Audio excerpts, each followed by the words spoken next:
um, okay, it actually is kind of funny that I really will be making this very reference, considering what happened last night, and considering that Toronto's catchphrase is "We the North."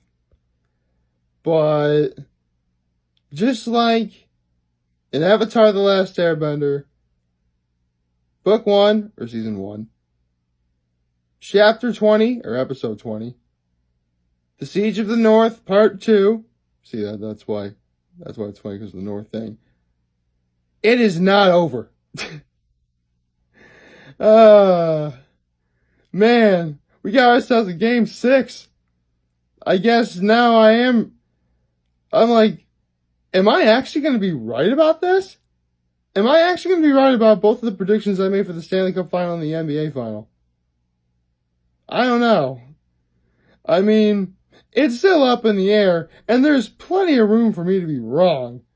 But I've yet to see it. Well, it hasn't happened yet. Well, technically nothing can happen now because, the next game is going to be on... The next hockey game is going to be Wednesday, I believe.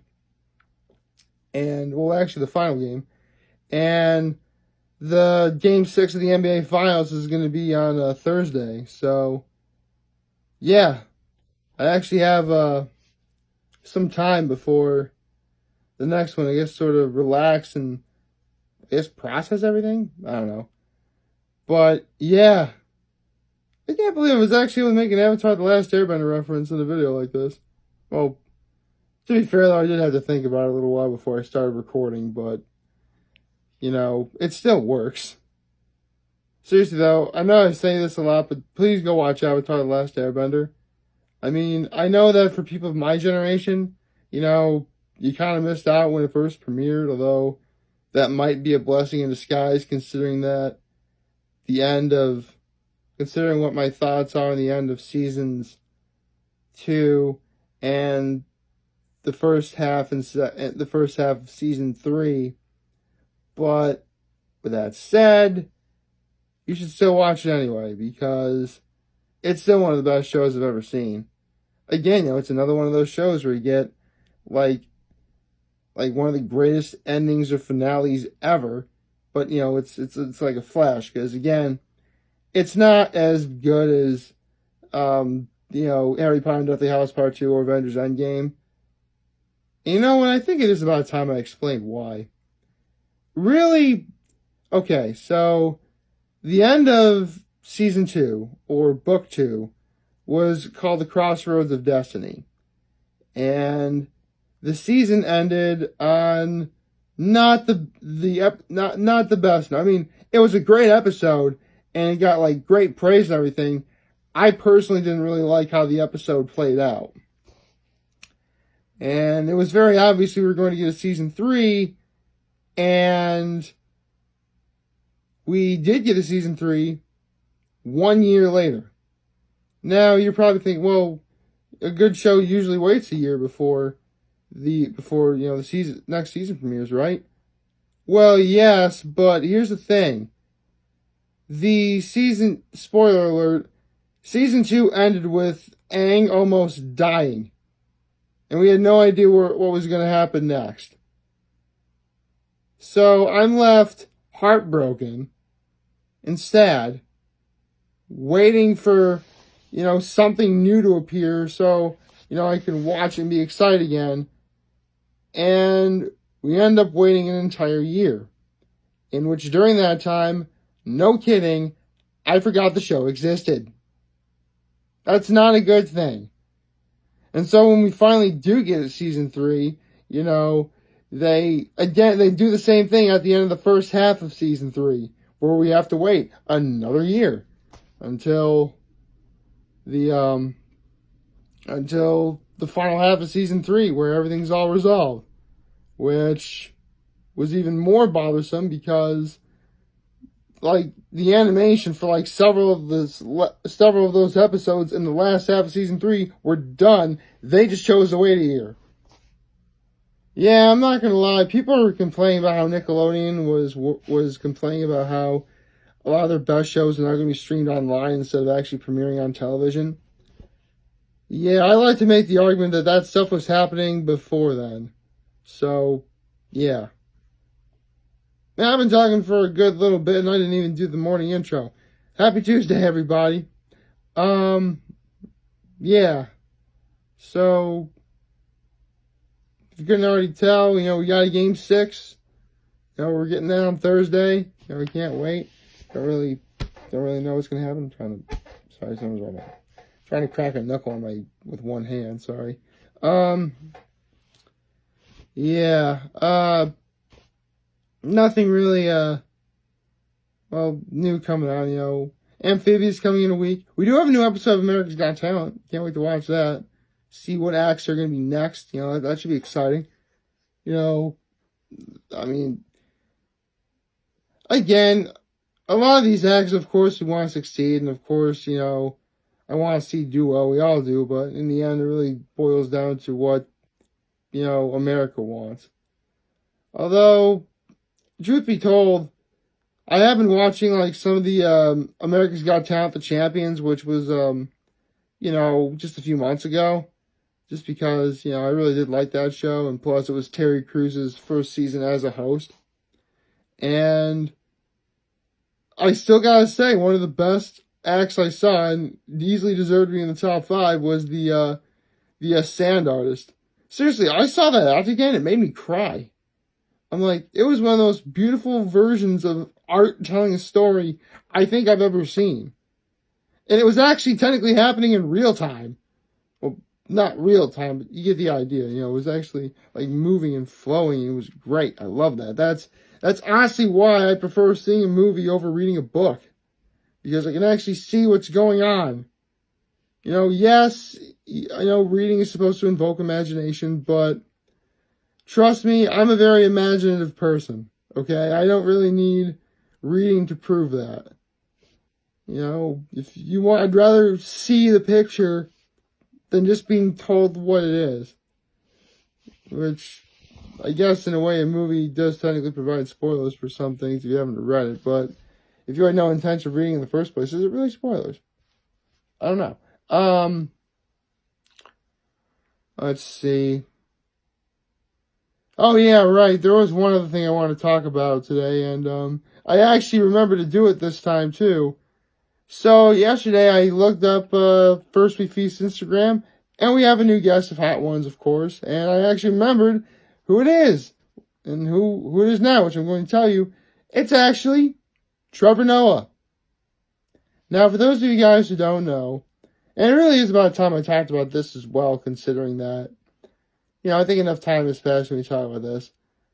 Many years ago, back when Comedy Central was first founded, there was a show that would premiere at 11 o'clock at night called The Daily Show with Jon Stewart.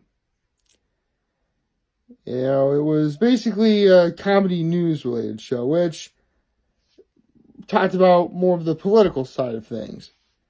And it was pretty obvious that, even though they tried to not show any bias between the right and the left, it was very apparent that Jon Stewart was left. He was. Now, don't misunderstand me.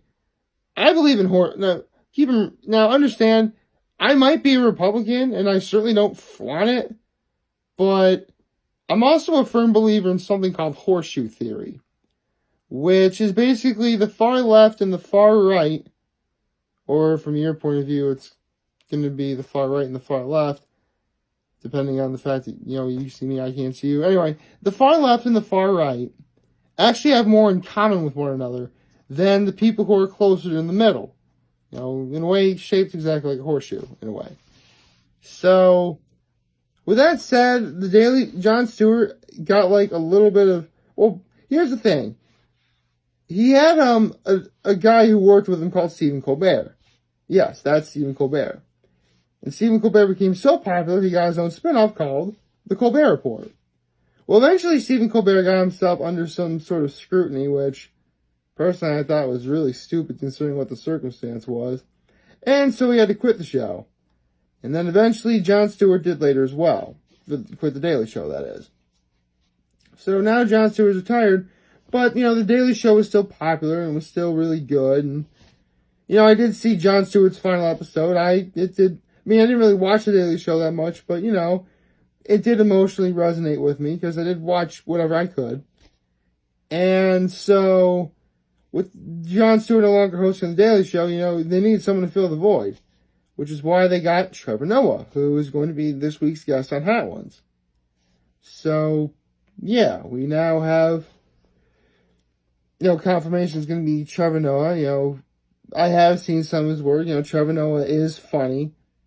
To be honest, I think he might actually be a little bit funnier than Jon Stewart, but, that's just me. Although that's the thing, though. One of the reasons why Stephen Colbert was so popular was because the general consensus was the fact that he was just funnier than Jon Stewart. He really was. I mean, Doug Walker, who's a nostalgia critic, did his, top 20, comedic inspirations. And even though he put Jon Stewart and Stephen Colbert at the same one, he actually admitted that Colbert is technically a little bit funnier, partly because he actually is more unbiased as to making fun of both the right and the left than Jon Stewart, who is pretty much making fun of the right. I mean, again, I have no problem with a person's political views. I do not, considering that, since I am a Republican, we get scrutinized enough as it is, and I never say anything about what my political views are outside of the fact that I am a Republican because, personally, I am not smart enough or good-looking enough or talented enough to talk about what specifically I believe in because I don't know anything, which is exactly how it should be. If you actually are an expert on something and you actually, have reason to talk about it, that's fine. But if you clearly don't, which I don't, don't say anything. Which, again, I do not. Although, the only problem I do have is if someone, be they on the far right or the far left, are completely and utterly obnoxious about what they believe in. And believe me, I had a teacher at Trinity Pauling who was exactly like that. Funny enough, I had one of my coaches at Trinity Pauling was also technically like that, but he was much more tolerable and, quite frankly, more likable.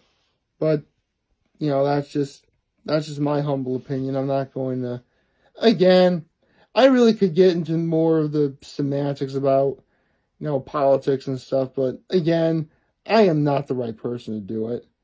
So, the only thing you really need to know about me is that while I might be a Republican, if you expect me to make arguments about some of the things going on with our country, don't bother asking. I'm just not going to be able to tell you guys. I might be able to tell you something, and that'll be about it. I am quite possibly the final person on planet Earth who should be telling you anything. Wow, this actually got a little, personal or deep or whatever. I don't know. I didn't even mean for that at all. All I wanted to do is talk about the fact that we have a Game 6 on Thursday and the fact that Trevor Noah is the guest on Hot Ones. How on earth did I stretch things to this long? I don't know. I guess, you know what, again, it's just like in that episode of Avatar: The Last Airbender. It is not over. Seriously, watch that show. Watch Avatar: The Last Airbender. And then watch Legend of Korra, which I will admit technically is not as good, but, I will definitely watch both. And although, here's the thing, if you're going to watch Avatar: The Last Airbender and The Legend of Korra, you're pushing well over, let's see, it was 12. So, yeah, you're pushing 110, 120 episodes of animation. Be spacious with it. Be careful with it. Don't, watch, if you're going to do it, watch Avatar: The Last Airbender first, then watch Legend of Korra, but don't do it all in one setting. It will probably drain you emotionally through it all. So, word of caution right there. And, yeah, that's that's what I have to say for right now. So, like, favorite, share, hit that subscribe button, follow me on the social media platforms. I am humbled I made this video for all of you guys watching. Enjoy for today. I'm hoping you have a wonderful Tuesday. And remember, for any of you guys that want to talk or chat, I'm always going to be here to lend an ear.